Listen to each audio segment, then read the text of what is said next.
Assalamualaikum warahmatullahi wabarakatuh. Halo, selamat pagi semua. Selamat datang di channel YouTube saya, Rizky Mega Saputra. Kepada siswa semuaku, semoga dalam keadaan sehat walafiat ya. Nah, untuk siswa, ini kita akan ada belajar seri IPS ya, khusus untuk pelajaran IPS jenjang SMP. Jadi siswa semua bisa belajar, atau Bapak Ibu semua juga bisa belajar dari apa yang saya buat, mudah-mudahan bermanfaat ya. Kita lanjutkan saja. Nah, ini khusus untuk kelas 9. Jadi akan membahas soalnya dan kunci jawabannya apa saja. Buku yang menjadi pedoman ya ini buku K13 ya, kurikulum 2013 cetakan kedua 2018. Jadi yang direvisi ya, ini gambarnya.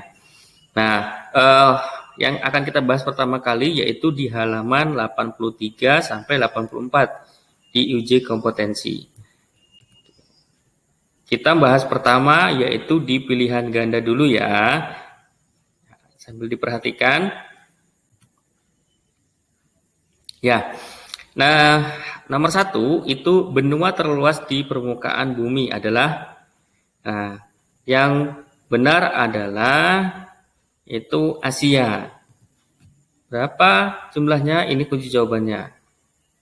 Yaitu luasnya sekitar 44,58 juta kilometer. Ya, jadi kira-kira seperti itu. Jadi masih terluas ya benua Asia. Kemudian yang kedua, pertanyaannya adalah benua Asia dan Eropa sebenarnya masih satu daratan. Namun kemudian menghasilkan masing-masing dianggap sebagai sebuah benua. Alasannya, Eropa dan Asia dianggap sebagian benua yang berbeda. Nah, itu alasannya kenapa? Kita lihat jawabannya apa ya? Nah, kunci jawabannya adalah karena adanya perbedaan budaya. Jadi siswa bisa melihat yang Asia itu lebih disebut sebagai adat ketimuran. Ya, kalau yang Eropa biasanya kita sebut westernisasi. Nah, itu ya, perbedaan budaya kita sangat mencolok sekali. Ya, di mana budaya ketimuran yang dengan sopan santunnya dan tata keramanya seperti itu ya. Kemudian yang nomor 3. Yang nomor 3, Selat Dardanelles merupakan salah satu batas pemisah antara Afrika atau di Asia atau di Eropa ya. Kita lihat jawabannya apa?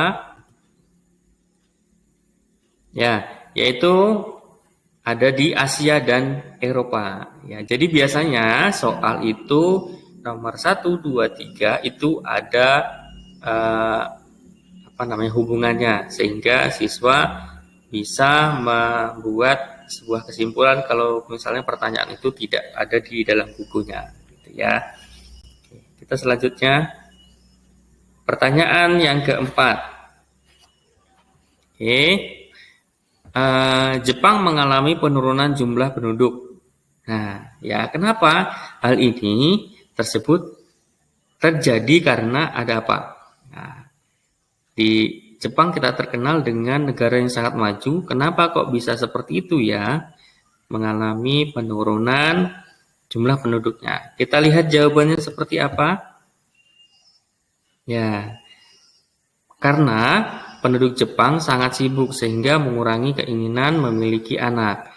Jadi selain faktor itu, dengan pekerjaan yang sibuk sehingga anak muda di Jepang itu, di negara maju rata-rata mereka tidak ingin memiliki anak atau tidak memiliki pasangan. Dianggapnya sebagai beban hidupnya, sehingga mereka tidak bisa sempat untuk mengurus keluarganya. Nah, itu biasanya terjadi di negara-negara maju. Ya, itu nomor 4 ya. Kemudian kita bahas lagi yang nomor 5. Pohon ek atau oak banyak dijumpai dan tumbuh dengan baik di negara mana? Nah, kalau melihat pohon ini mungkin kalau di Indonesia nggak ada ya. atau ada pun hanya jarang di beberapa tempat saja. Kenapa? Pohon apa itu? Kita lihat yuk, jawabannya di mana. Ya, pohon yang ada di Inggris. Jadi pohon ini bisa tumbuh sampai 1000 tahun. Sehingga dianggap sebagai pohon yang abadi dan banyak cabangnya, ya gitu. Jadi di Inggris di situ banyak taman-taman yang pohon oak itu untuk sebagai tamannya gitu. Jadi lebih lapang untuk hidupnya. Seperti itu ya. Oke, selanjutnya yang nomor 6. Keberadaan gurun di Australia terjadi karena apa? Kita lihat. Oke. Nah, ini dia. Ya. Australia merupakan pusat tekanan udara rendah saat angin muson. Angin muson itu apa sih ya? Angin muson itu angin yang berubah setiap 6 bulan sekali gitu ya. Jadi setiap 6 bulan sekali dia berubah angin itu. Jadi ada dua, namanya angin muson barat dan angin muson timur. Bedanya di mana? Kalau biasanya angin muson barat itu, ini ada di gambarnya ya. Angin muson barat itu biasanya itu akan bertiup bulan Oktober sampai April dan sifatnya itu basah, ya, sehingga menyebabkan terjadi hujan. Itu dari mana geraknya? Jadi pergerakannya dari benua Asia ke benua Australia. Tuh, jadi itu ya. Berarti kalau muson barat membawa air, ya, kalau muson timur berarti menyebabkan kemarau atau kekeringan. Ya, makanya sering terjadi kemarau yang panjang karena penyebabnya dari angin muson timur ini. Nah, dari mana ini pergerakannya? Pergerakannya dari Australia ke Asia. Jadi memang karena Asia dan Australia itu berbatasan, berdekatan, sehingga kita banyak terpengaruh dari muson itu. Nah, itu ya siswaku. Nanti dilihat di gambarnya ada. Kita selanjutnya yaitu pertanyaan yang nomor 7. Penduduk Mesir kok produk ya. Penduduk Mesir lebih banyak tinggal di sepanjang Sungai Nil dan Delta. Nah, kenapa? Alasannya kenapa? Situ ada beberapa alasan. Nah, kita lihat jawabannya seperti apa. Iya, jawabannya ada di D. Curah hujan dan kesuburan lebih tinggi dibandingkan daerah lainnya. Ya, kalau memang zaman dulu untuk pusat kegiatan penduduk atau masyarakat memang banyaknya di sekitar sungai ya, karena di situ pasti lebih subur dan mereka untuk mencari transportasi. Jawa dulu kan hanya mengandalkan perahu gitu ya, belum ada mobil atau teknologi yang lainnya seperti itu ya. Kemudian selanjutnya kita lihat pertanyaan nomor 8. Lokasi berikut ini di Australia berada pada zona iklim sedang. Nah, itu ada di mana? Ya, Australia. Kita lihat ya. Iya, ini jawabannya yang C ya. Gitu. Oke. Kemudian selanjutnya nomor 9. Di antara benua yang ada di bumi, angka kelahiran yang paling rendah terdapat di mana? Kira-kira di mana? Tadi saya ada clue bahwa negara maju seperti ini. Ya, kita lihat jawabannya. Nah, ada di Eropa. Ya, jadi alasannya seperti itu. Sehingga mungkin karena mereka di sana fasilitasnya bagus, sehingga lebih diutamakan. Kemudian pekerjaannya juga lebih banyak dan mereka akan lebih sibuk seperti itu ya. Kemudian selanjutnya yang terakhir, pilihan gandanya yang terakhir itu benua yang pertambahan penduduknya lebih banyak. Nah, itu ya. Dari mana ya? Kita lihat. Ada di Amerika. Makanya sering di sana orang imigran masuk ya. Mau terjadinya perbedaan warna kulit, mereka menjadi masalahnya begitu ya, karena banyak imigran masuk ke situ. Nah, itu yang dari pilihan ganda ya. Selanjutnya kita masuk yang ke uraian. Oke, yang keuraian. Yang pertama, mengapa bagian pedalaman benua lebih rendah kepadatan penduduknya dibandingkan bagian pesisir benua? Apa alasannya? Kita lihat. Iya, seperti ini alasannya. Jadi, bagian pedalaman benua biasanya memiliki iklim yang kering. Ya, itu dia. Jadi sangat sulit ya. Kemudian bagian pesisirnya cenderung lebih sejuk, kemudian hujan tinggi. Kan kalau untuk kehidupan manusia mungkin itu yang dicari ya. Transportasinya, kemudian cara hidupnya, pendapatannya, kemudian kesuburannya itu lebih diutamakan. Itu alasannya ya. Kemudian yang kedua, mengapa pantai barat Inggris lebih besar curah hujannya dibandingkan bagian lainnya? Kenapa? Kita lihat. Ya, karena angin laut di Inggris berhembus di dataran pantai barat Inggris. Nah, gitu alasannya. Oke, selanjutnya kita lihat. Mengapa benua Australia memiliki banyak keunikan flora dan fauna, tanaman dan hewannya? Kenapa ya?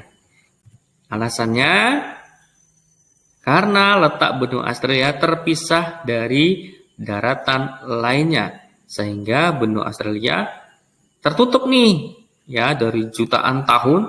Jadi punya keunikan sendiri, tanamannya, hewannya itu punya khasnya masing-masing. Itu ya. Salah contohnya apa hewannya? Yaitu kanguru. Hanya ada di Australia sehingga berbeda gitu ya. Oke, selanjutnya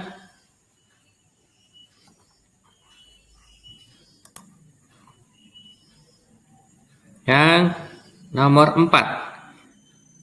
Suruh menjelaskan sebaran penduduk Asia. Nah, ini agak banyak ya jawabannya. Ya. Kalau penduduk Asia sebagian besar hidup di daerah pesisir karena lebih dekat dengan pantai dan pelabuhan. Gitu. Namun, ada juga nih yang hidup di daerah pegunungan.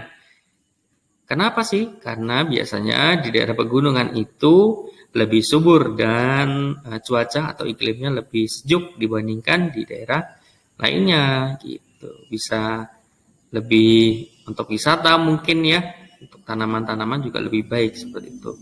Karena pengaruh dari letusan gunung berapi biasanya seperti itu. Kemudian di daerah gurun lebih sedikit penduduknya karena tanahnya itu kering dan juga biasanya hujannya juga susah atau tidak banyak hujan sehingga untuk kehidupan juga akan lebih sulit ya, seperti itu. Selanjutnya yang terakhir. Nah, mengapa sejumlah negara maju di Eropa seperti Jerman memiliki angka kelahiran dan kematian rendah? Kira-kira bisa tebak? Oke, kita lihat seperti ini. Nah, ya, karena di negara maju memiliki biaya hidup yang tinggi, sehingga banyak anak muda itu sekarang ini untuk tidak menikah, ya, atau menikah tapi tidak memiliki anak, nah, gitu. Karena mereka sibuk ya dengan seperti itu, mereka untuk membiayai kehidupan mereka akan lebih sulit, termasuk rumah sandang pangannya mereka. Kemudian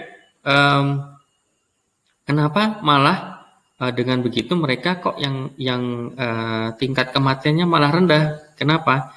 Pertama, karena pelayanan yang baik. Jadi pada saat terjadi orang sakit atau ada orang penolongan pertama, mereka akan lebih baik dibandingkan dengan mungkin negara-negara yang berkembang atau negara maju. Nah, itu. Jadi selalu diingat juga bahwa ketika nanti ada kalimat natalitas dan mortalitas itu sering terjadi, kita jangan sampai bingung karena natalitas itu adalah angka kelahiran dan mortalitas angka kematian. Jadi sering dipahami konsep ini jadi tidak salah. Nah, itu sekian yang bisa saya sampaikan untuk video tentang pembahasan kunci jawaban dari pembelajaran IPS khusus untuk kelas 9 yang ada di buku paket halaman 83 ya. Jadi bisa dipelajari dengan baik. Mudah-mudahan bermanfaat dan sampai ketemu di video selanjutnya. Assalamualaikum.